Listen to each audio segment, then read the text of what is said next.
Okay.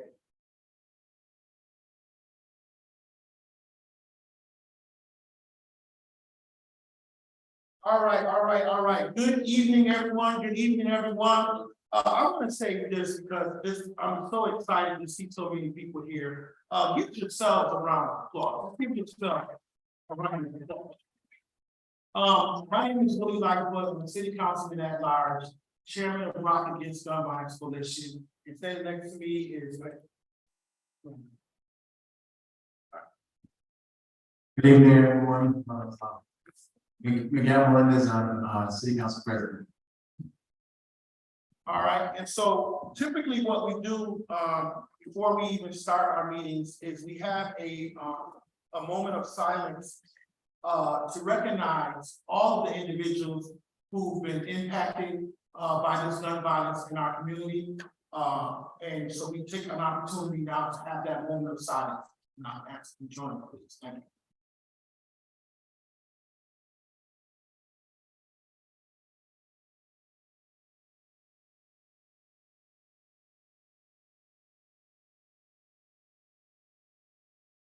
Thank you. What we'll do is we'll try to, typically we do introductions, but I'm gonna be honest with you, we have so many people here and so many online. As you can see, we got 25 people online and we got at least another 25 people here.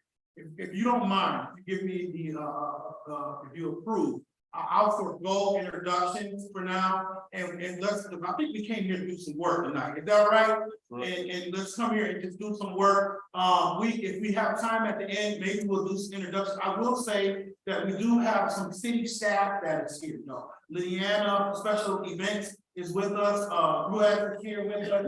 We have, I think Victor Saunders is with us. Josie McClare from the county is with us. Victor Saunders is special aid to provide for the mayor. I believe I saw Leah Hinton Williams, who's the crisis intervention coordinator, Captain Muir from the Rochester Police Department. These are some of our partners who've been with us from day one, and my Andre, my assistant here, there calls for introduction of our staff. James Smith, who's chief of staff, co-chief of staff is Katie is with us, and Daxton will be coming on along later with us as well. Shani Williams is also one of our committee co-chairs of the media committee, and so I'm looking to see also Councilmember LaShae Harris will be with us later. She is the chair of the media committee as well. And so I just wanted some of the team, I wanted to acknowledge now some of the individuals who you will see at every meeting. But we also appreciate Dr. Aycock from the county. I see her, Jeff Hill, preacher Benjamin Cox, Deb from Mom Demand is with us, Catherine, Carla, Jacqueline, Tony, Doug Acting for Teen Empowerment is with us as well. Jacob, I'm just trying to quickly go through some of the individuals that I see that are with us, Shani, so many that are with us. And we thank all of you who are logged on via Zoom and all of you who are here in person. We're here for a brainstorming session. We're not here, and I want to do some housekeeping things real quick. First of all, the bathroom is through that door, through the hallway, make a left. The first door on your right is the female bathroom. The second door is the men's bathroom. All right. Tonight, I'm asking if you will please, sir, please, ma'am, if you would limit, we're going to limit you to about 2 minutes per person, no more than 2 minutes per person. We're asking you to give your ideas tonight, right? We all know what the problem is. The problem is we got too many guns, people are getting shot, and people are getting killed. That's the problem, okay? And if you're like me, we're all tired, right? We're all fed up. Well, what do we need? We need a plan. We need a plan to combat this. What are we saying? Do we have all answers? Absolutely not. That's why we've called upon you. We've called upon our residents to say, help us to come up with a solution. Everything in life came up with an idea. Amen? Amen. The chair you're sitting in started with an idea. And then now we're all sitting in chairs, right? So ideas turn into reality and turn into great things. So we want to exhaust the ideas tonight. We want to exhaust the ideas. I'm asking you, please, sir, please, man. This is not a march, there's nothing wrong with marches. This is not a healing circle, nothing wrong with healing circle. We're not here to tell stories. We're not here to point fingers and is this person fault, this person fault. We want to hear solutions, and I want to tell you this: there's no bad idea. There's no bad. We're not going to argue your idea.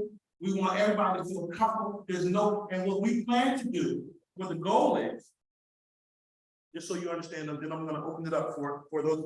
And if you are on Zoom, and you want to type your idea or your solution into the chat, you can do that. If there's some way for us to turn this mic on, that'd be great. So you grab the mic, talk from now, because this is just too high.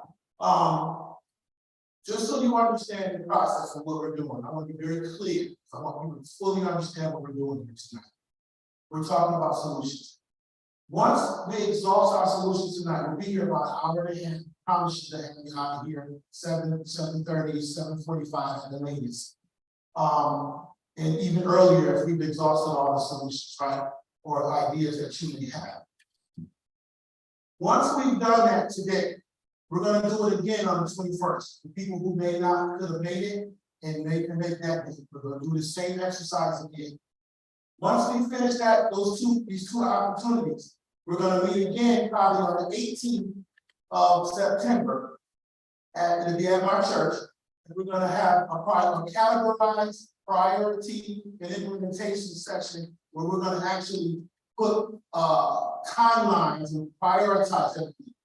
Every one of the ideas that come up tonight, my staff is capturing. This is being recorded. They're writing things down. They're writing your ideas down. So you don't have to worry about, we're not going to be writing all that stuff down. We want to brainstorm. We want to just throw the kitchen sink at what we think can help this problem. And you got all kinds of stuff that we don't talk about at church, at home, you don't thought about. All we want you to regurgitate as much as you possibly can and think it will help. We'll do the work. We'll figure out where it goes.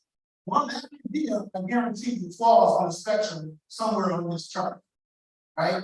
It's going to fall somewhere on who could best implement that idea. Okay, we're going to try to categorize it. There may be some, there may be another we may put on here if we can't attach it to one of those.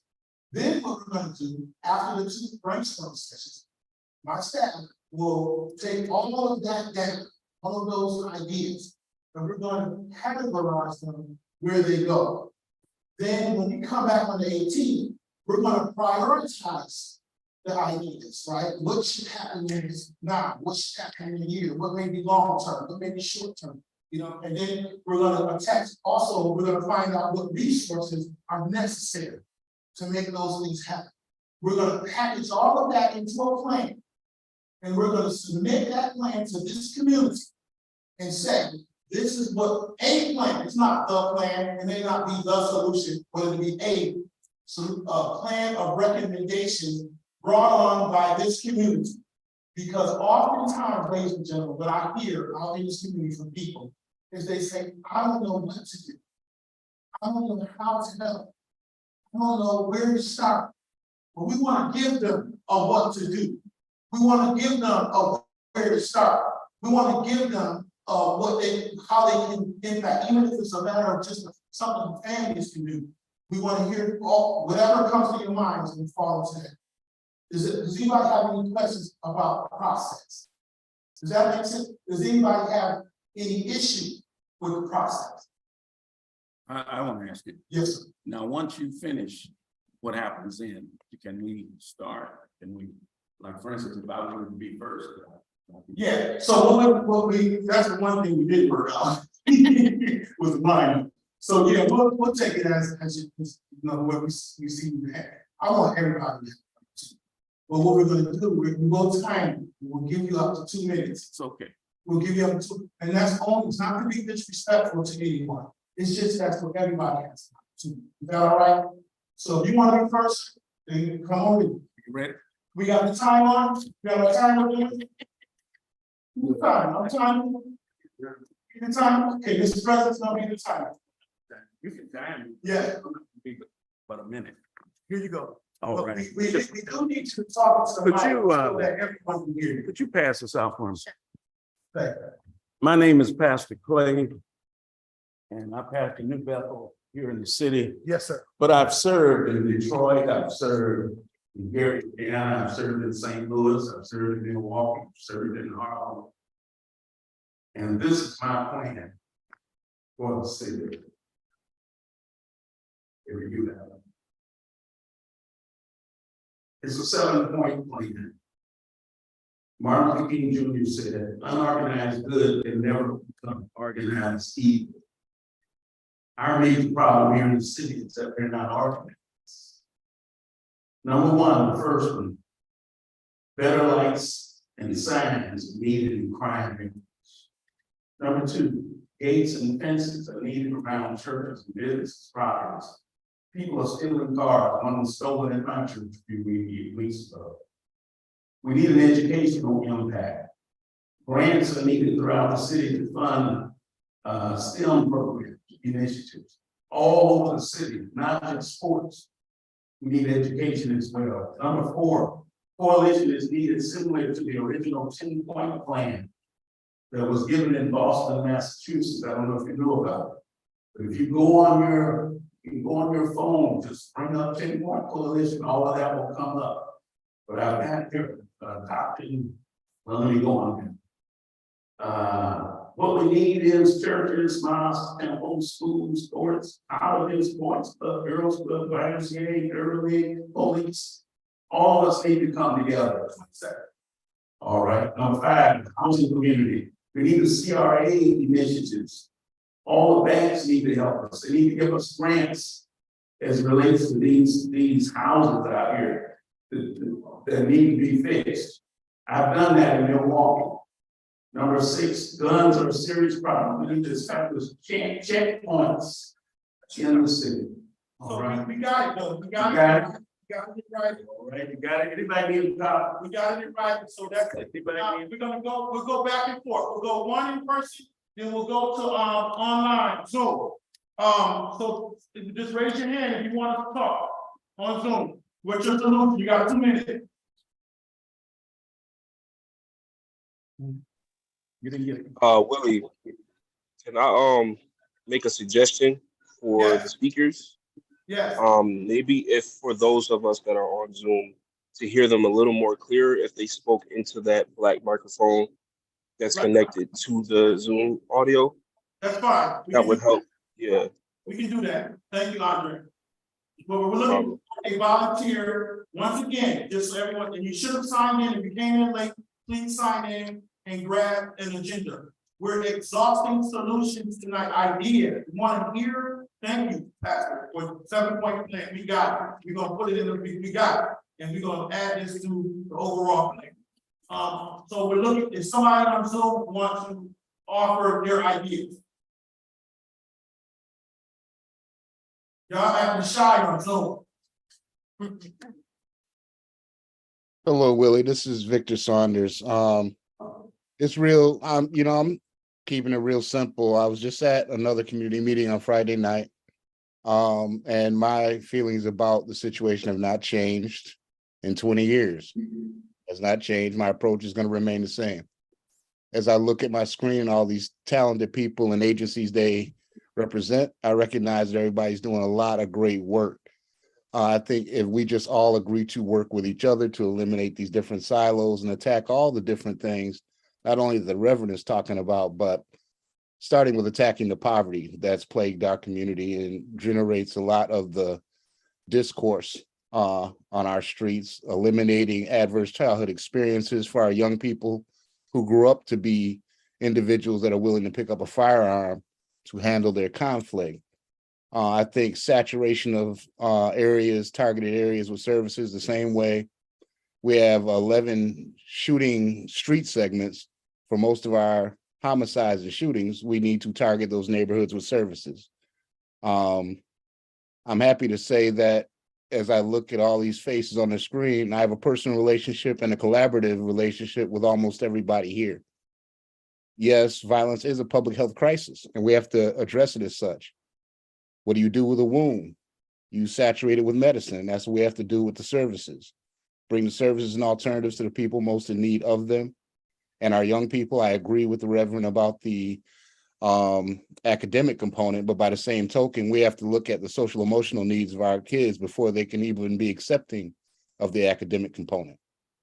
So I would just say that everybody agreeing to work across all lines with one another, including Strong Hospital and Rochester General, who I was on the line with earlier today. We will continue to do what we do, and everything and all the great work that you're doing now, continue to do it and just do it on steroids and just be willing to work with everybody else across the board. I think we have to recreate the wheel. People are doing phenomenal work. We just have to continue to do that work and be willing to work with anybody else within this space that is committed to the change. It's not rocket science. We've been here when we've had 80 homicides, and we've been here when we've brought it to a 10-year low. That's your time, brother. I agree. And whatever else that you didn't have an opportunity to say, Brother Victor, please put it in the chat, but we captured what you said, brother. We got it. We got it. Thank you. Next up in person, we just ask that you step to this and just speak into this particular mic right here. Don't be shy. This is the time. You came out for a reason. This is the time for your voices to be heard. Go ahead, sir. Hello, I've attended a couple of these meetings. One of the things that I want to say that I think would be helpful is that if you provide some information, okay, the community doesn't have enough information that they can digest in a reasonable way. I mean, we hear, for example, that the infant mortality rate, okay, but we don't get no information on that. What we get is from the media. If there's something that the coalition can do, it's to pull together all of these various sources of information and put it into a form that the community can digest and put it out on a regular basis. Because right now we're reacting to the horror of all of these violence, but we don't have a plan because we don't understand all of the information that's out there. Right. So you talk about all of those different agencies, and all of those agencies supposedly are doing something, but we don't know what they're doing or how effective it is or how big the problem is. Thank you. Very good, sir. Very good. Thank you for your input. We're going back to Zoom. We have Reverend Cox. Go ahead, sir. You have the floor. You got 2 minutes. Good evening. First of all, I want to say I agree with what mostly has been said, especially by Victor Saunders. And one of the things that I know, we have to keep doing this, and we need to come together, just as Victor said. One of the things that we need to come together with, that I do believe will help and start, and that is having the dangerousness standard piece of legislation. Because one of the things, I was young, and I know all of us were young before, but one of the things that is happening is that there is no fear. There's no fear, and I'm not talking about messing with bail reform. Dangerousness standard is a piece of legislation surrounding gun violence and gun violence alone. And so I think that we need to start with our laws, because if there's no fear of picking up a gun, and we see it every day where there's appearance tickets given to those that get arrested with gun charges, there are appearance tickets given to those that steal cars. So we have to start with the laws to allow them to have some type of fear in which we can curb the gun violence. And I know that's what this meeting is about this evening. Thank you. Thank you. Thank you, Reverend Cox. We're getting ready to go to in person. Come on, step right up here, brother. You got 2 minutes.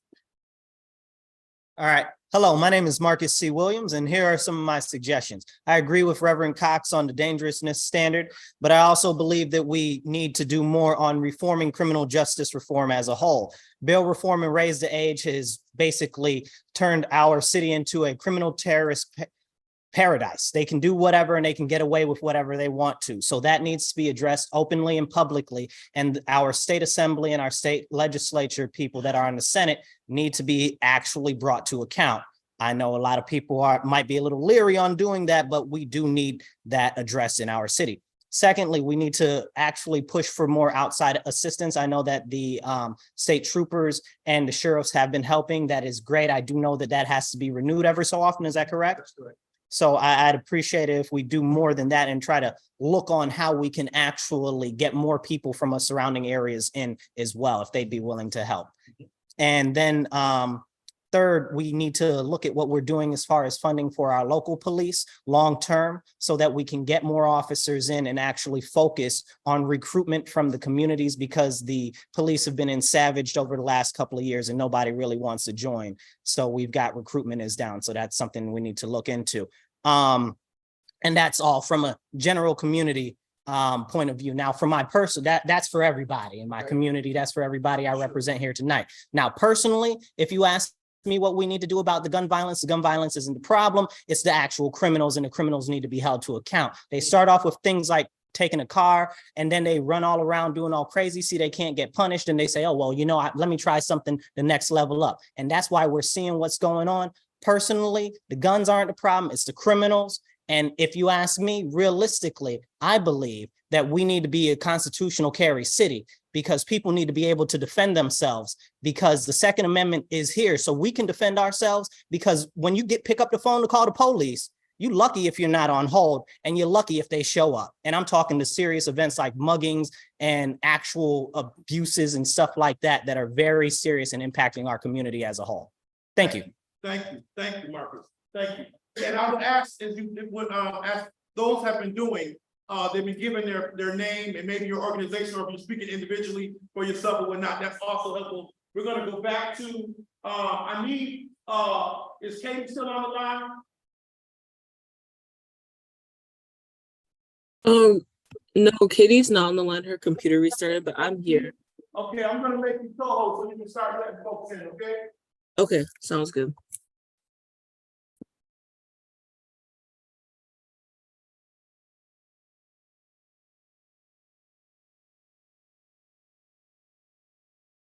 Very good. All right, who's next up? Shawnee, go ahead. You got the floor. You got 2 minutes, Shawnee. So how you doing? My name is Shawnee Williams. I am a survivor fellow with Moms in Action, and I also work with Morgan Williams Youth Advocate Program.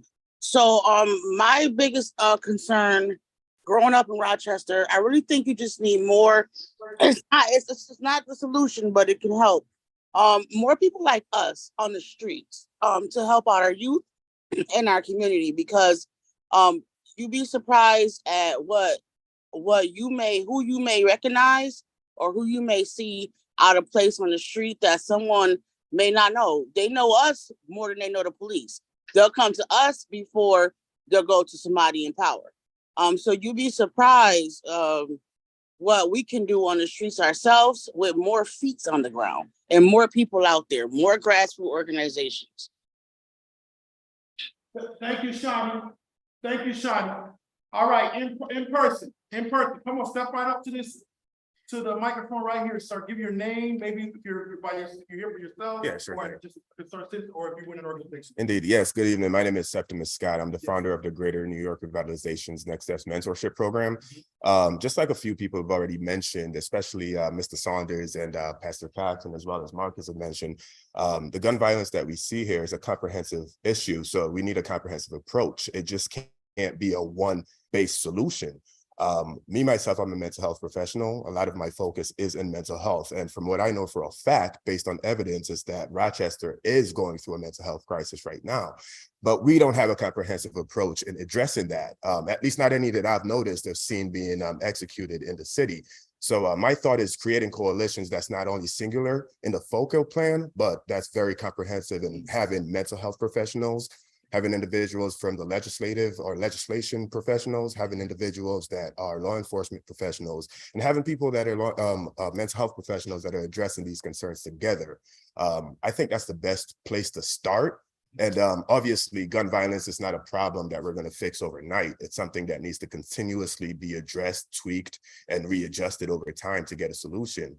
Mr. Saunders, again, has been doing this for over decades, you know, so when a gentleman like him speaks, he's coming from a place of understanding, a place of experience. So my big thing is we have to focus more on mental health. We have to focus more. We have kids out here living with real undiagnosed psychiatric diagnosis, but they're completely undiagnosed, and they're doing things that a lot of them can't even fully comprehend of what they're doing and some of those consequences, because they're also not adequate consequences nowadays that give people kind of that retort to not want to do these things over and over. So my focus, again, is in mental health, addressing psychiatric disorders, making sure the kids out here have the direction that they need to have those things addressed, and to create a coalition that is dynamic in a way that we're not just looking at one point, but we're looking at multiple points and coming up with a solution together. Thank you. Good stuff. Thank you. Good stuff. I also want to let you know that we did release a gun trace data report by Brady National, and that report is on our website. You can Google it, Rochester Gun Trace Data Report. It'll come right up from Brady National. There were recommendations that were also made in that report too, that we're going to include into this recommendation plan. So I just want you to know, and those come from, as the gentleman said, you're dealing with people who have long history of experience in this area. And Brady has national long history of dealing with gun violence across America. And so we take those recommendations very serious, and those recommendations will also be embedded into this recommendation action plan as well. But thank you. We're going back to Zoom. Shane Mitchell. Go ahead, sis, you got the floor. 2 minutes. Hi, everybody. My name is Shantara Mitchum. I am the program director for the Center for Teen Empowerment. I'm also a former educator in Rochester City School District. And one of the things that I think that I've been really thinking about is creating more opportunities for full employment for young people who are old enough to be employed. One of the things that I hear from the young men that I come in contact with is I need money. And a lot of programs are offering stipends for these young people, but a stipend is not going to keep the young man from being in the streets if that's where he's going to go to get money. And so one of those things is I would love to increase employment opportunities for young people. Also, I would love to create more wraparound services around pretrial. If young people are receiving parents' tickets and showing up in front of judges, what are the services and programs that young people are being referred to after they are coming into contact with our criminal justice system, so that they are not going back into the community without any supports? The other thing that I've been hearing a lot from parents is that they don't know what to do.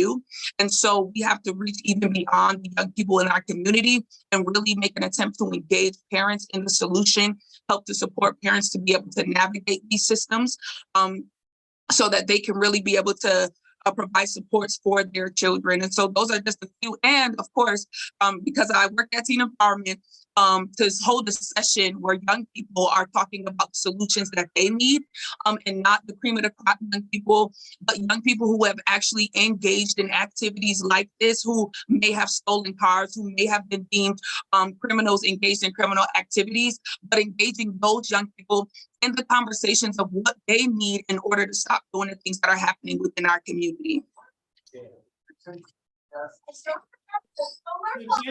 Thank you so much for your input in person. We got who's coming up next? Come on, sir, step right up, say your name, maybe your organization with, or you're just speaking on behalf of yourself. Welcome. Hi, I'm Jim Van Bredrood. I'm retired law enforcement, 37 years. And I'm just talking from the law enforcement perspective. Number one, obviously, we need to restore the criminal justice system. We need to restore probation and parole, who used to supervise people 24/7, which seems to be gone.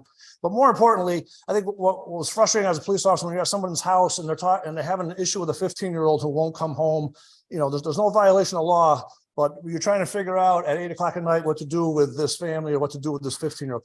Law enforcement should have the ability to call to a scene someone who specializes with juveniles, someone who specializes with opioid or some sort of an addiction problem, someone who specializes in domestic violence and homelessness, because there's no resources for law enforcement other than you try to make an arrest or you try to just separate them for the night. We need a response car, just like a FIT car, right? We take that model of the FIT program, which is for mental health calls, but we got to have that for juveniles, domestic violence, opioids, and homeless.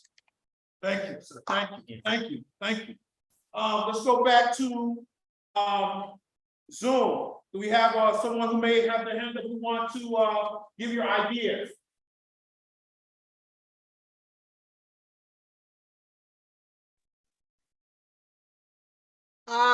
Hi, my name is Betty Jenkins, and I'm speaking personally.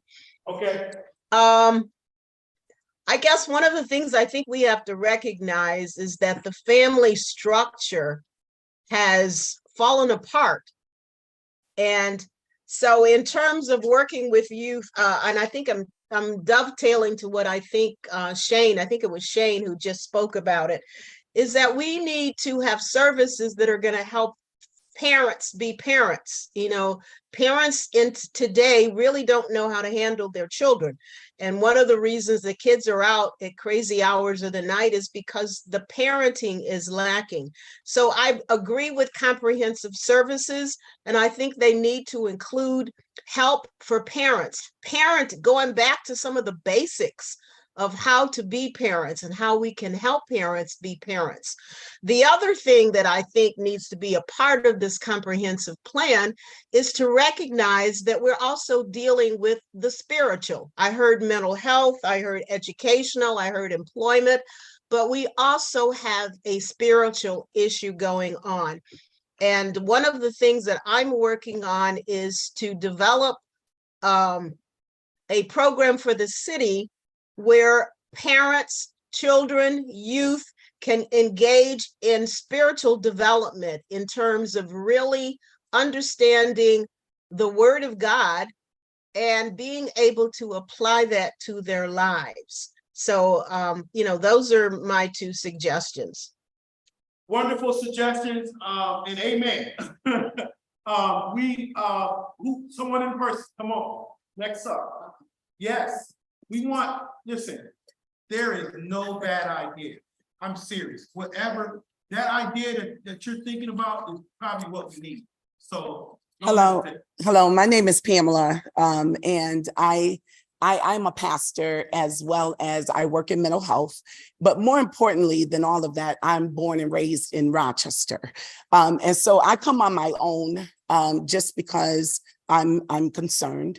And I believe that we need a radical movement for radical behavior. And what I mean by that is we have to implement curfews. I believe curfews need to be now.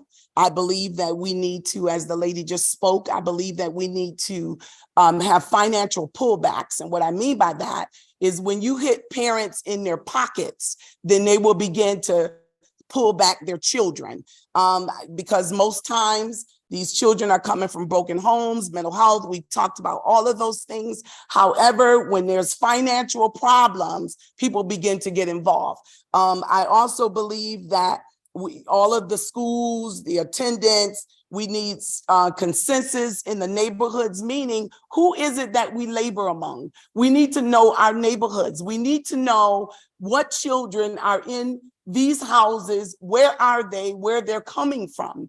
And I believe that there is a problem with marijuana. We've now have legalized marijuana in our community, in our states, and yet all of our children are smoking weed. And so the thing is, these behaviors we have to get a hold of. And I don't know what the total solution is, but I believe that we need to implement curfews and not have our young people on the street at wee hours in the morning. The thing is, when most of these things happen, it is hours when they need to be in their homes sleeping. And so, yes, there is a spiritual piece that needs to happen. Again, I don't know what the curfew is, but I know that I'm tired. All right, we'll go back to Zoom. We have our next speaker for ideas on Zoom. You can unmute and go forward.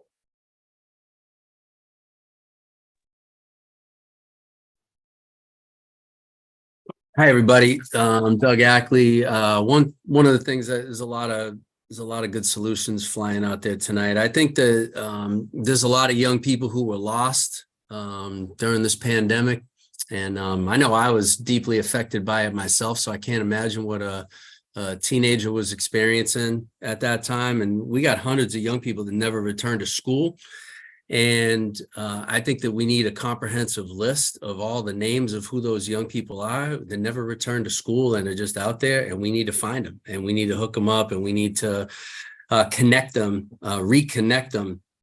So it's it's kind of like everybody talks about coming together. We need a kind of a group task force that looks at where did a lot of these young people end up? Where are they now? Because they're just out there, and some of them are doing some of the things that we're talking about. But we need to wrap our arms around them and bring them back into the fold and embrace them as a community. I appreciate that, Doug. And what I just want to pause for a moment, just to redirect our attention and show you how. Are you seeing the connection here? Are you seeing what I'm saying? So what tends to happen, and what's frustrating for us at the city council all the time, is people believe that all roads lead back to City Hall. But when we find out that some of these things that you guys are talking about, dangerous condition, court systems, and holding people accountable. We're just talking about reaching out to our youth or task force to find out where these kids who is not coming to school. Well, who knows who's going to school or not? You understand what I'm saying? The rest of the people, I don't know who's not attending. The council doesn't know who's not attending school. So you see how this is important, that we begin to connect the dots and fill in these gaps of the things that we're seeing that's happening in our community. Somebody in person, please. Hello, my name is Chris Peoples. Do I have to bend down or? Oh. My name is Chris Peoples. I'm a national community organizer, originally from Brooklyn, New York, but I've been coming to Rochester all my life and fairly recently a resident here in Rochester. Some of the things I kind of scribbled stuff quickly down to get throw some ideas out. I'd like to first find out, Councilman, first of all, commend you for doing what you're doing and let people know that there are politicians and people doing what we're doing in this room all over the country. But there needs, and as an organizer, I'm looking for the people. I'm hearing agencies online. I'm hearing staff in the room. I hear you say earlier that you were short staffed. It's got to come. We got to get some more people out here. And when I say people, I'm talking about as these people are being killed, the victims, the family members, the passion is going to come from them. So we need to tap into much more of the people who are actually victimized. They're in some of these local organizations, these anti-violence groups. Tap into them because the passion is there. I don't know how much work is done here, been done in Rochester, but I'd like to meet with some of the people here. Victor Saunders, who put a lot of information out there. There are Victor Saunders all over the country doing this work in Black communities all over the nation. So I'd like to find out a lot of what was done so I could be helpful. I'm a person that's good for building numbers, building movements and things like that, get people mobilized and organized, but the people have to be there at the end of the day. So I'd like to sit down with you because we need to know what your accomplishments have been. Earlier, you mentioned you got this done. When you started the group, you did this. I didn't know some of those things. So in order to get people to come out and get involved, they need to know that something's actually happening here. Because oftentimes we watch stuff on the news and it's all nothing, they're not gonna do nothing, and it's another shooting. They need to know that you started this whenever you started this, and I commend you for doing it because nobody else has done it.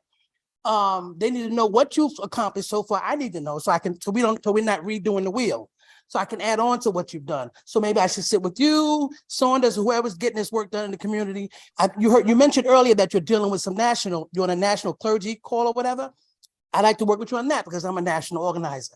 We also need to come together and bring together psychologists, maybe criminologists, people that do crisis counseling and get them to volunteer their time in the community.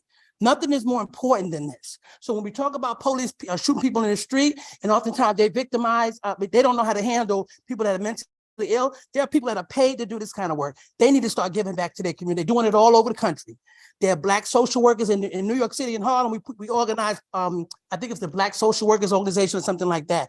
They came together and said in Harlem they were going to donate time to crisis counsel people that, a lot of these fights and things that go on, conflict resolution, they can deal with things like that. And they need to volunteer their time to do that in the community.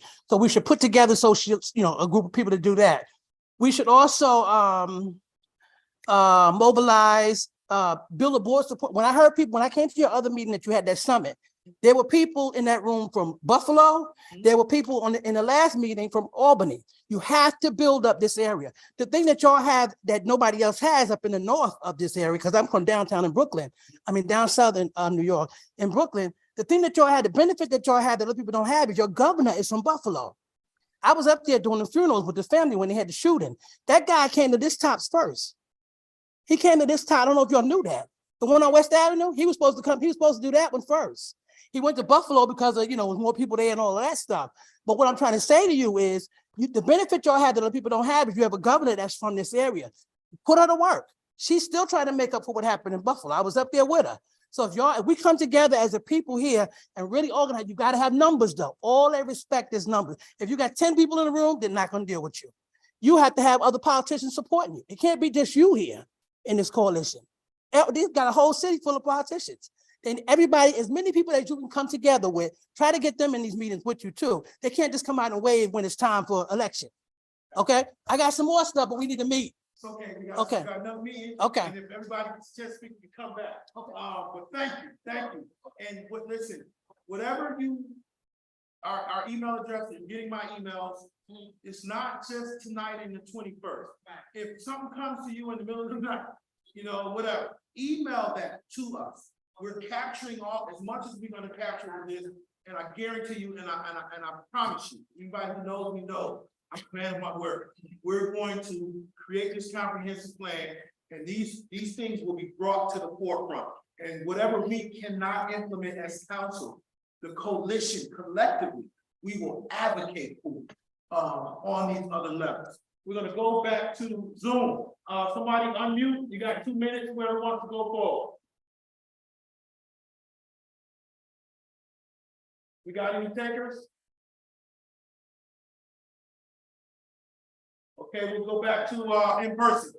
In person, Brother Clay. How you doing? Good. Always good to pleasant see you. You know that. I just want to commend you and our president there for having this. We have a lot of work to do. And as you know, I support you, you support me. We have to support each other because it's a war out there and it's a spiritual war. And the only way we're going to defeat these enemies that are out here is through a spiritual fight. And I mean that in a very significant way. And, we can spend trillions of dollars, which we have. And the problem has gotten worse. So now we have to really address it in a very bird's eye market approach. And that is deal with it in a humanistic, a spiritual, resources, as much as possible and a broad multi-pronged approach. If we do that, spiritual first, because we got to change the hearts and minds of these young people and their families because they need help. They're crying out. The darkness will not overtake the light if we shine. So I commend you. We got to keep fighting and we will win. That's it. Thank you. Appreciate you. Thank you, Brother Clay. So that's exactly what we're doing, ladies and gentlemen, is collectively. This is why we were elected. We were elected to represent you. So we're supposed to get our ideas from you too. We don't sit up here in the ivory tower and have all the solutions. That's why it's not working, to be honest. We have to open up our doors, ask for help, and realize that we're just as frustrated as everyone else. And so, but I'm a strong believer that collectively we can make a stronger difference in our community.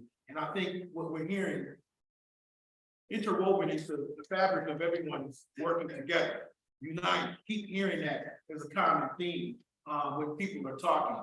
And we see that ultimately that's what's happening, a lot of division in our community. Then our children are playing that out too. And it's turning into bad things. So we're showing that unity here by opening up your building, right? to you to come and talk about what you want your elected officials to help do. Again, I wish this room was full. They know about it, others know about it. I can't, make someone do anything, but what we can do to collectively is hold folks accountable. And so that's exactly what we plan to do. Anybody on Zoom want to talk about some solution ideas that you may have? Okay, in person. One thing I wanted to say. Go ahead, sir. So just from my point of view. Give me your name and who you are. This is Andre. This is Councilman Lightfoot's legislative aide. Just from my point of view, we've been doing these gun violence meetings, and I noticed that there are plenty of people who are working on the same things. And I know we've addressed that a little bit earlier, but I think it's important to encourage one another, and to do the research on what other people are doing in the community, and not only promoting yourself, but promoting others, and being attending other organizations, helping other organizations. That in turn could, like, if we all did that for each other, I think there will be some sort of increase in the impact on what work is being done. I know we're a lot of us are focused on prevention. We try to think about how to prevent these things from happening, and I know that's hard to do. It's hard to be there at night when, you know, these young kids are doing what they're doing. But that should be more motivation for us to be there for each other and to encourage us to continue to do what we're doing. Everyone that showed up today, to continue to do what you're doing and go a little harder. You know, I think that encouragement is important, and the morale of the ones who are actually doing the work needs to be boosted as well, because we can't give up on each other. We got to be there for each other, not just the people who are victims, not just the people who are perpetrated, but for the ones who are trying to help the problem and fix the problem. We got to be there for each other a little more too. I think that's very important. Thank you, Andre. Appreciate that. Anyone else on Zoom? We'll stick with Zoom for a while. Siobhan, go ahead, Siobhan. Who's Noble? Hi, how's everyone doing? Doing good. So, I don't have a lot to say. I just, I wanted to say that I just feel like I see a lot of people who are in our community and they're leaving. They're going out of town, or maybe they're moving further out to the suburbs and so forth. And I just think that it should be more incentives and initiatives to keep people within our city, right? We're trying to grow. I see a lot of community development projects as far as housing goes and equal opportunity and things of that nature. So, I think that can be, a solution as well.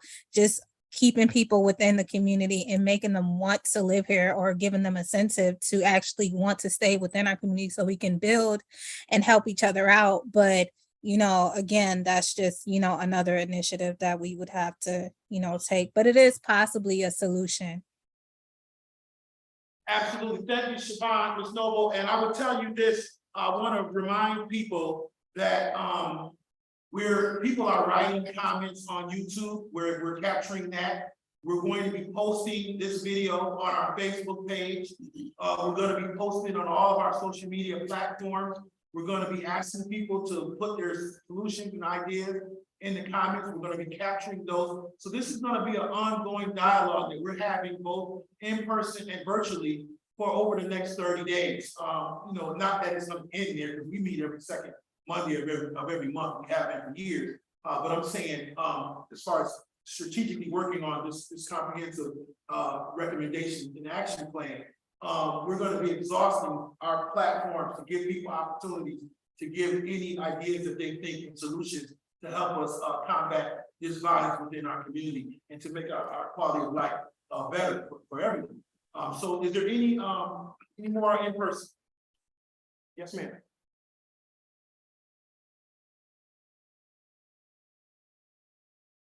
Hi, can you hear me? Yes. My name's Karen Mathis. I don't have one solution or a solution, but just to say I live in the Rochester community. And it's heartbreaking every day. You deal with what's going on and you try to do a mental health check, but definitely I commend you all for the services that you are doing, because we hear all the negative that's not going right, but there is a lot of positive that is going on. But again, I will reiterate that we also need to work collectively. There's a lot of service agencies out here, but as individuals that live in the city, suburbs, or otherwise, we don't know what agencies do what and what's available, because you can Google stuff and some agencies don't even exist anymore post-pandemic. You need to have one network, or even signage. When you're walking through downtown, you don't know what's available. If you had an emergency situation, there should be things that tell you billboards. You got all these platforms for billboards, but they got signage for people selling products. We should be selling what's good about the city and not stores in the suburbs telling us to come out there. But we need to promote the city on those signages and say what's good about the city of Rochester instead of all these other things, but definitely collaborate all the agencies, because I think there's too many agencies sometimes and you are doing the same thing and those resources could be pooled together to make things expand. I mean, if you walk down Jefferson Avenue, I walk over there all the time, there's like 45 vacant lots on Jefferson Avenue. You know, that says something about a neighborhood. There's no neighborhood there. You got people loitering in those areas doing this, that, and the other. If you walk down other mainstream areas, vacant lots.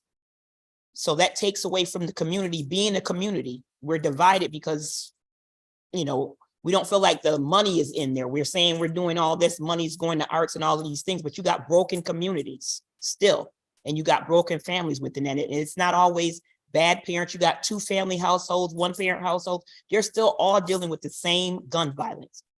Whether you live in the city or suburbs, we all got the same problem, because if you go to Greasetown Court or Ronda Court, they're facing the same dilemmas. You're just not hearing about gun violence out there because they don't have the same thing. The city is getting all of it, but their courts aren't empty either. They're just as full as the city of Rochester, but they only talk about what's going bad in the city and not what's positive. So we, as you know, city council and all you other agencies, work together to promote what's good about the city and stop allowing people to come in and put signage about what they're doing out there to promote their business. Promote the city of Rochester on these signs going every which way we go. Promote the city of Rochester and what's positive. Thank you. Thank you. You actually got quite a bit of ideas. You know, I appreciate that. Are you guys still hearing me okay? So I got some information said you couldn't hear me. Can you hear me okay? Yeah, we can hear you. Okay, you're hearing everybody, okay. All right, so we need our Zoom folks, we need some ideas for you guys, more ideas. Come on with it. You got all these brilliant folks on there. I know a lot of you, and we want to hear from some of you guys. Unmute yourself if you want to present. Now we'll go back to in person. And you can also, I'm sorry, go ahead. Who's that? This is Jacqueline Griffin. How you doing? Hey, good. How are you, Jacqueline? Go ahead. I'm doing good. I guess as I'm listening to everybody speak, I guess my concern falls back to 3 years ago, what the gentleman was speaking about the COVID and the pandemic. If you go back 3 years and look at the crime rate and look at the age of the children, where now we're 3 years later, that will show you where the problem is. The kids that are now committing these crimes are majority of the kids that are lacking the educational and the skill sets to be successful at the age they are, because half of them can't even read. But I think that when we look at that, we lost focus 3 years ago by pushing these kids through, instead of probably saying, hey, like they do in college, they say you're a second semester this, or second semester junior, or a first semester sophomore. Instead of giving the kids like an accelerated education, we put them in a grade where they shouldn't have been. And now we're dealing with a high crime rate. We have to go back and fix what we have broken. And I think when we fix what has been broken, then we will see a trend in the other direction. These kids don't understand because they have not been given what they need to be successful. We took them and we pushed them through when we should have stopped and said, hey, let's give them assessment. Let's see where they are. I think the assessments that are given are not accurate, and I think they are fudged. And this is why we have a problem today. We have to go back and we have to fix the problem that was made 3 years ago. Thank you, Jacqueline. Thank you. Thank you for your comments. We're gonna have another in person who may have not had an opportunity to speak yet.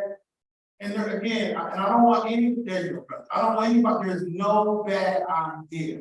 We don't want you to leave out here thinking, and if you do, email us so we can get it, we can capture it. Go ahead, my brother. Just give your name and if you're here personally or organization. All right, but hey, my name's Tony Rogers. I'm here representing GNR, Next Step Group, Next Step program, Women Man Septimus Scott, and also Fatherhood Connection Group. And I'm glad to be here. And actually, I'm gonna speak on actually what I've been doing. So I'm speaking what I've been doing. What I've been doing is actually changing the narrative. When I talk to these young brothers, no matter what color they is, I don't look at color, I look at culture. I feel like it's a culture thing. And what I do with the young folks is, even if they listen to rap, anything like that, I'll tell them, well, check this out, then. You listen to that negative, but check it out. Don't be fooled by that, because the same guy who rapping that song went to college. You know how to read English, you know how to comprehend, right? You know how to do math, right? You know percentages, you're ready-ish, y'all know the formulas, right? So I change the narrative to them. You know what I'm saying? I want them to do that. So I want people actually to do that also. With your kids, you got to meet them halfway. It is what it is. It's their generation, just like when we was kids, our parents looked at it the same way. It's the same cycle, but we got to do it our way. So that's what I've been doing. It's been working. Because I'll tell you one thing, instead of us trying to, you know what I'm saying, come marching in how we doing as older guys, what we need to do is actually talk to individuals, because what's going to change is that young individual. Because once we spark his mind, that's going to be our leader who sparked the other group.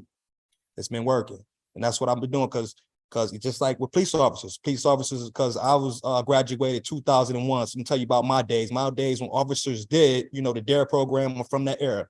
DARE program, you had officers who was passionate.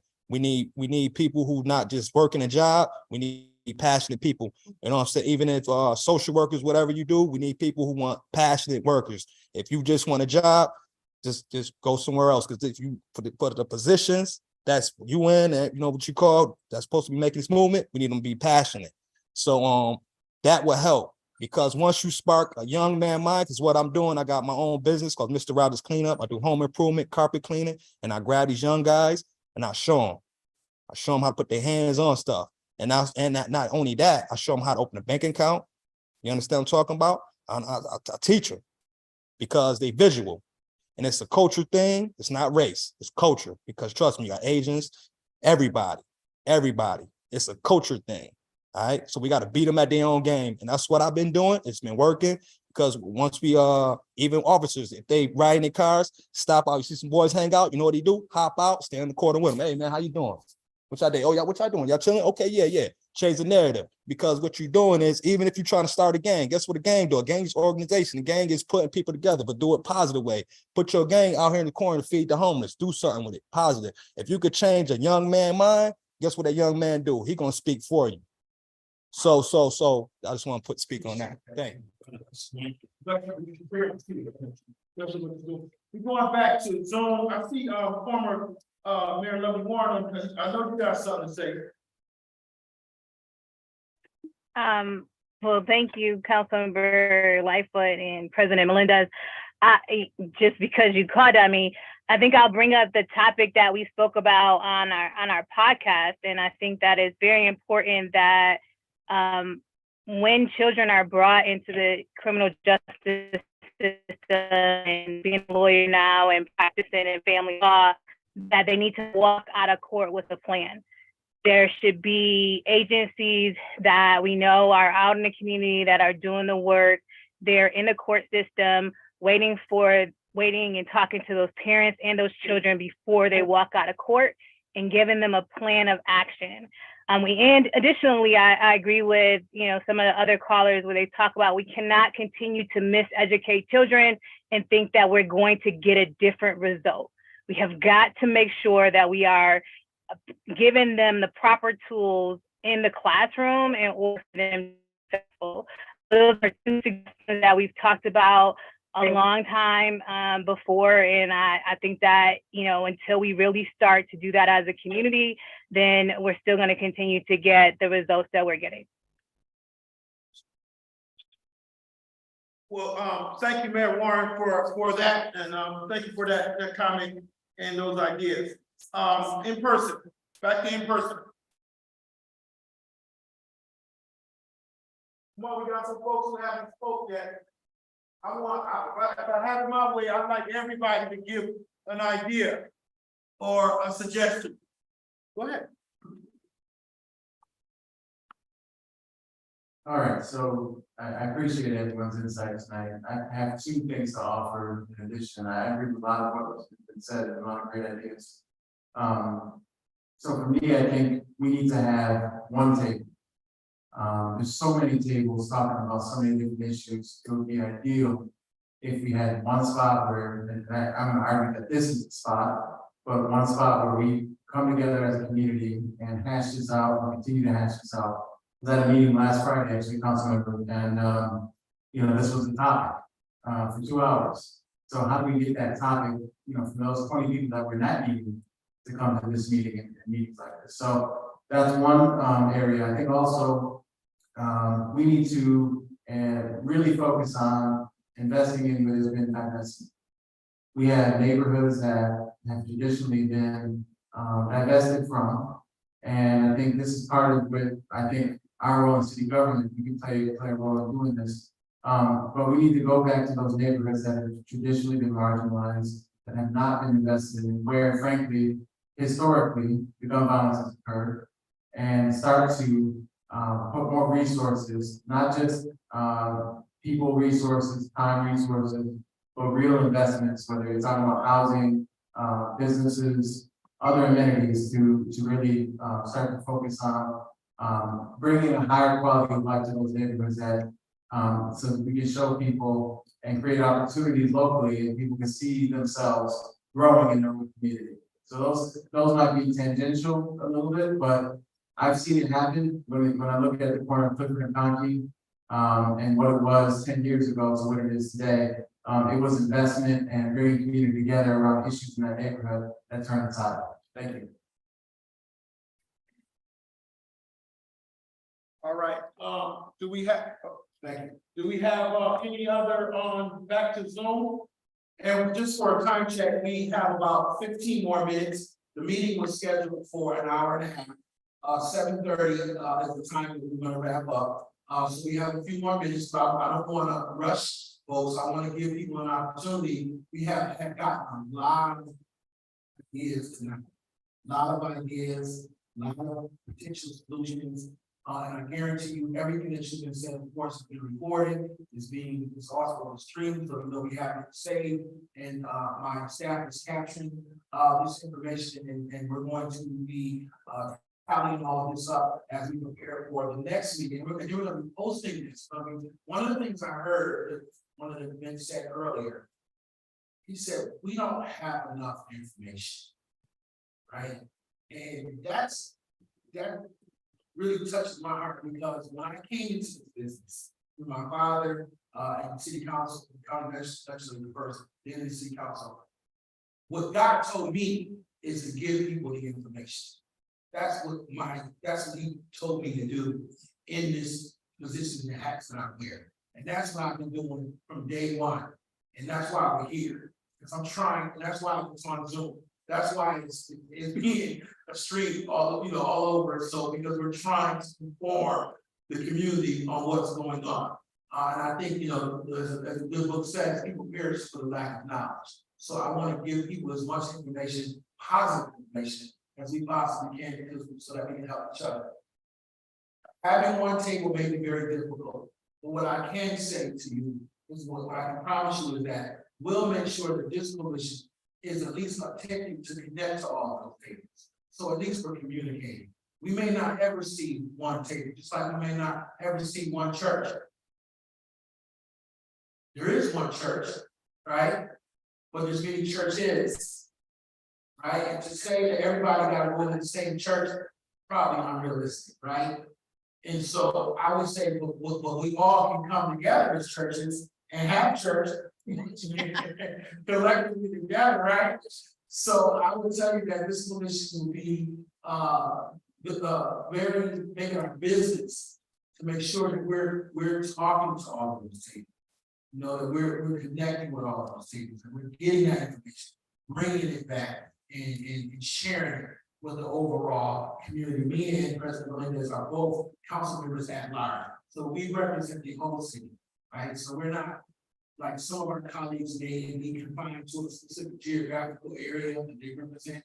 We represent the whole city of Rochester, all 200,000 citizens of this city. So that's a big responsibility, right? And so there's 5 of us that have that responsibility. And so we take that very serious, and that's why we're here, and that's why we open up these meetings to the community at large, so that we can continue to have these conversations. Anybody on Zoom want to share? I'm gonna do kind of a last call. If we can give you back a few minutes of your time tonight, we will do that. But if not, we will continue on. I see a gentleman in the back. Come on, sir, if you don't mind. Thank you. So I'm Carlos Santana. I work for Action for a Better Community. I'm a member of the Latino Roundtable and many other stuff. So I was at that meeting last Friday, and I wanted to say some things, but I couldn't. I just wasn't the right time. But I think that one the idea that came up for me as a community organizer is to have small community forums and invite 5, 10, 15 people, but not everybody, not all the agencies, each agency to be able to invite 5, 10, 15 people that have been impacted by violence and family members.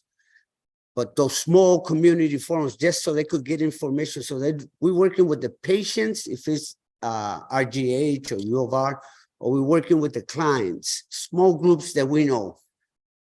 Find a location that is accessible, so those 5, 10, or 15 people that attend, it's easy for them to get there.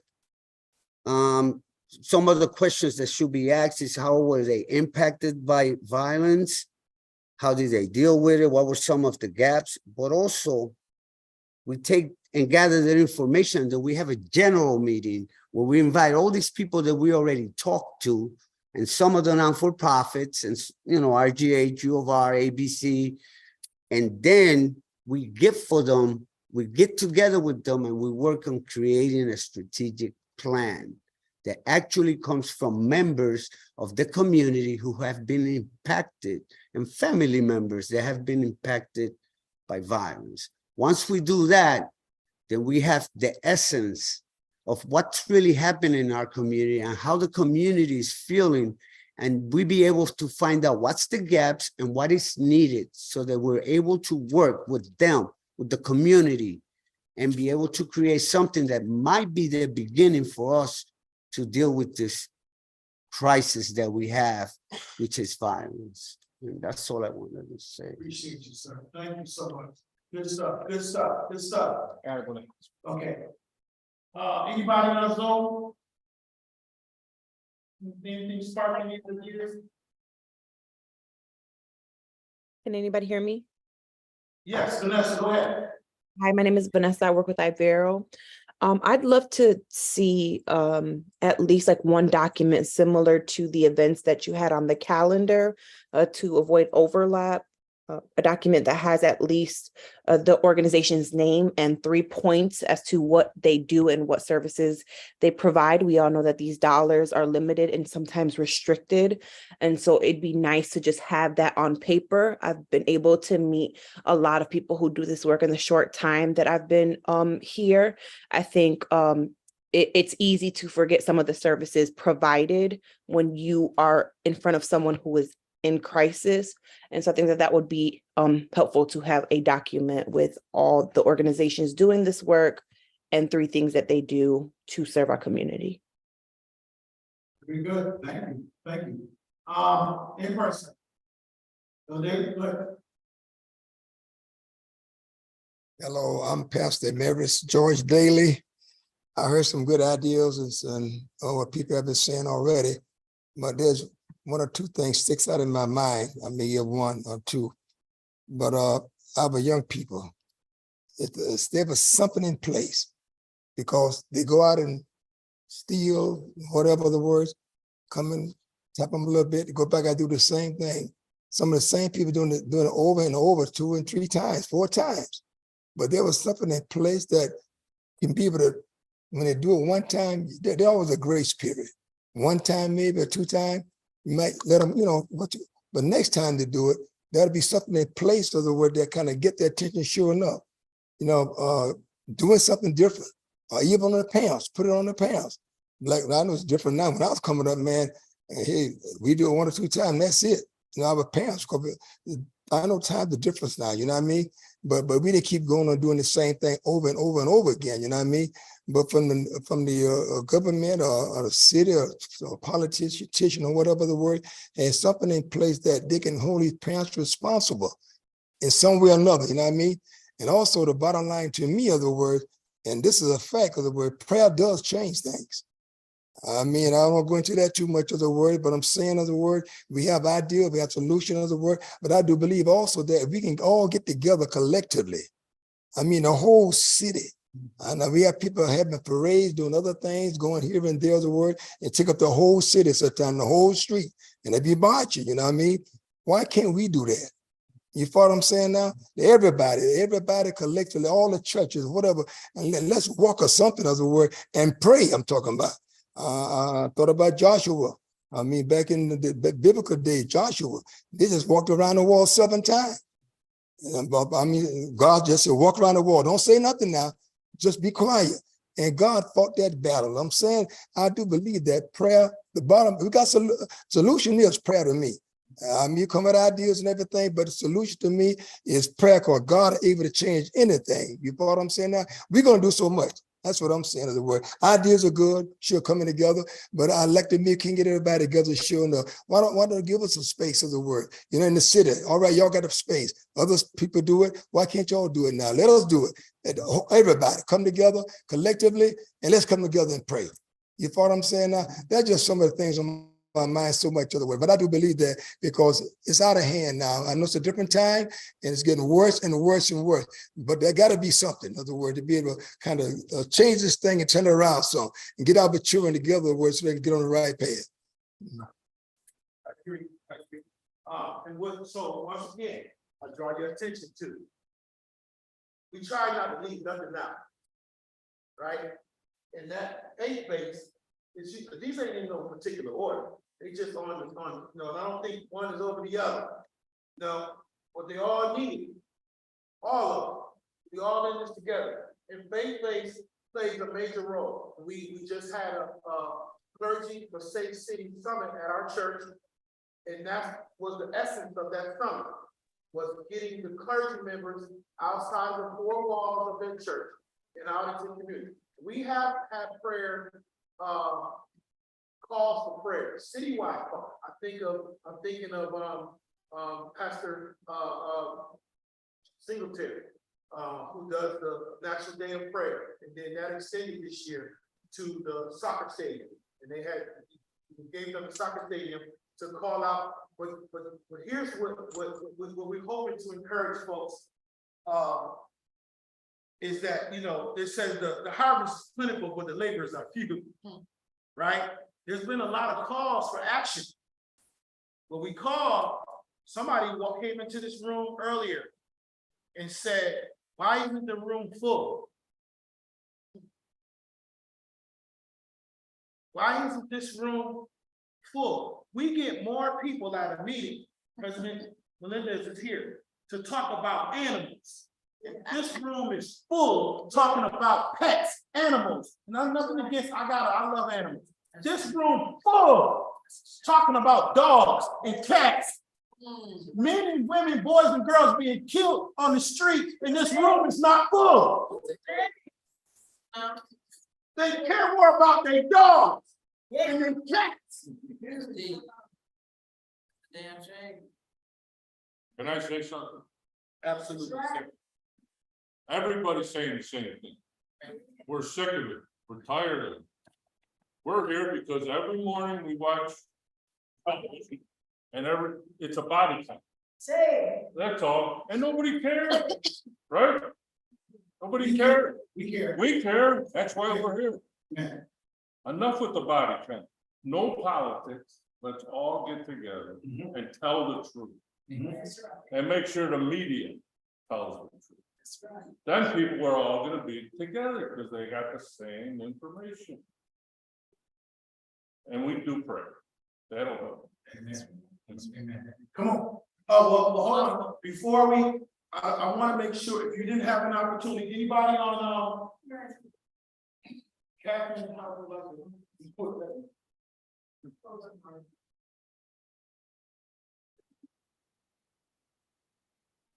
Go ahead, yes, you can come right up here and speak, yes, ma'am. And I apologize, I get passionate, I get emotional, y'all. That's all You know, right. this thing, you know, I get frustrated up here sometimes. That's right. My name is Maudine Brown. I am a former organizer, coordinator of Families and Friends of Murdered Children and Victims of Violence, which was founded by my sister, Audrey Smith. I think that one of the key points is that United Way funds a lot of organizations in this city. Those organizations should be called around the table with United Way. And a big component of those organizations should be to have community organizers on site. When you give people food, clothing, and shelter, you got your captive audience that can run the neighborhood or street that they live on.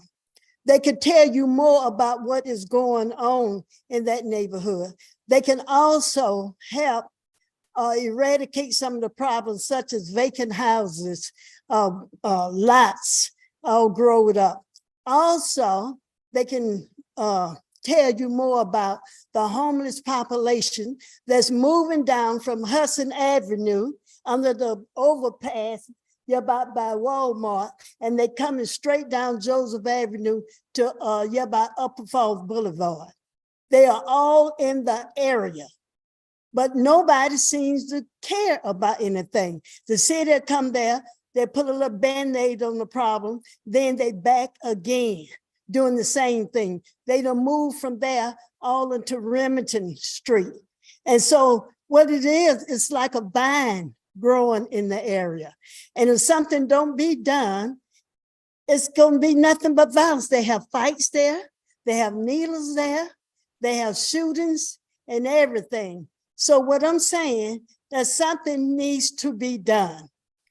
I came to this meeting, I heard you say no finger pointing, but I got to tell you, before I came here, a mother and a father brought their child over to my granddaughter's house to fight their daughter. A mother and father, some aunts, some brothers, and some friends came over there, and they live out in Greece. However, being the type of person I am, I directed them on what to do. Stay calm. We could call the police, but my daughter did what I told her to do. So they talked it out with the children and they quelled that situation thus far. But parents need to be held accountable for their actions and for stuff pushing up their children to fight and promote violence. And we are just sick and tired of what's going on. And the schools need to be more responsible. It started off in school with the fights, but the school did nothing about it. Not one thing did they do. And it spilled out during the summer, had a fight in Charlotte Beach. She had to run from there because the parents was out there. They showed me the video where the parents was pushing on her. Something has to be done. Anyone on Zoom? Okay, anyone who hasn't spoke, we're coming up to the end of our time. Anyone who hasn't spoke, and then I think we have somebody who maybe wanted to come and say something again. Okay, anyone who hasn't spoke, anyone, we're getting ready to wrap up, ladies and gentlemen. We do have another opportunity on the 21st. So maybe this time we'll get your juices flowing and you start, your creative mind flowing, you start thinking. Feel free to come back on the 21st. Feel free to email us in between then now and then. Feel free to let a friend know, send them this link, share this link on your social media. We are intentional, being very intentional about hashing this thing out and figuring out what more can we do. We're not sitting on our hands. We're just as frustrated as you are, and we are working with not just our city and our other partners in government, but we're working with other cities, other communities who are grappling with the same issues of this gundemic that's happening across our country. It's not just germane to Rochester. This is happening in little hamlets, in little towns, all over the country. And we're not, some of the Brady, the national stuff is holding these gun dealers accountable too. All right. And we know people say guns don't kill people, people kill people, right? However, we know that they're getting a lot of these guns are being stolen, they're being brought into our inner cities, getting into the hands of these young people. And we believe that everybody has a role to play and everyone should be held accountable, to include parents and individuals. Right? Because people need to make better choices. And when they make those choices, as we heard before, and I'll say this in my closing, there's young man, point of interest, brought in by the police of a point of interest and this is all public, it's on television, of the shooting on North Street. Okay? Brought him into jail over the weekend. He's a known violent criminal. They let him go with no bail. Back out into the community, as Pastor Emeritus Daly was kind of saying to us, with a slap on the hand, go back out to potentially harm somebody else. That's something fundamentally wrong with that system. Yes. That is fundamentally wrong with that system. And we know through the data that a lot of the individuals that are doing these shootings and these crimes are repeat offenders. Right? And that's something fundamentally wrong. So what we're saying to you is whatever we can change, policy, practices, and or procedures of law, City Council is prepared to do. Whatever we cannot do, this coalition is going to be intentional about advocating for our other partners in government and holding them accountable. And they're all invited to these meetings as well too. No one is not invited. There are representatives that are here from the county. We've had representatives from some of the state facilities that have attended. We even had ATF that attends our meetings at times too. It's surprising not here tonight because he does. He has been coming. But they're all invited, and the meetings are you can be in your car, as you saw former Mayor Lily Warren was in her car. You could be at home, you could be anywhere in the country. We have our staff members that's in another part of the state, right? Another state right now. And she's attending this meeting tonight. So there's no excuses. There's no excuses. You know what I'm saying? It's just like I'm saying. There are people who have more value on some things than they do on people, human lives. And we want to continue to keep advocating that no other life is taken in our city. And we're committed to that. And we're going to be diligent and intentional about making sure that we come up with the best comprehensive recommendation action plan. See what I'm saying? Recommendation action plan. This is not something that's going to sit on our desk. This is not something we're doing this stuff openly, is so that you can hold us accountable, right? And then when you give your plan and you help create, right? And then you're going to help create what that looks like, and then the accountability measures to that. And then now you can hold us accountable for what we said we were going to do. And then you hold the other ones accountable as well too, on all of those levels, right? On all of those levels. So I just want to say, I want to thank President Melendez. I want to thank all of our people on Zoom. I want to thank all of you for coming out tonight. I want to invite you to come back on the 21st, same back channel, same back time, and invite a friend, bring somebody with you. Tell them that this meeting was productive. Would you say that this was a productive meeting tonight? A productive meeting. And we plan to do the same thing over again until we exhaust even more ideas and solutions. And then we'll come back again on the 18th. We'll be meeting probably at our church at Per House 270 Cumberland Street. We're going to have an evening meeting. We're going to have a registration. That's going to be in-person only. We're going to be rolling up our sleeves and digging through this data and doing the work and putting the plan together. And we're not going to have it. That's not going to be on Zoom. You're going to have to register for that. You're going to have to come. You're going to have to be intentional and serious about doing this work.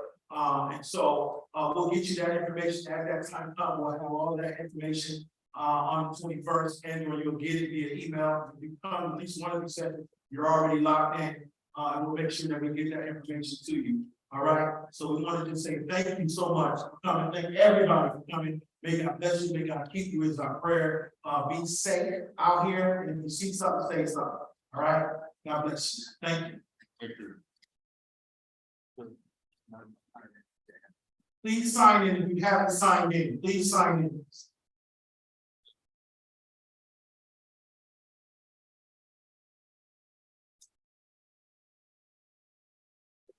All right, all right.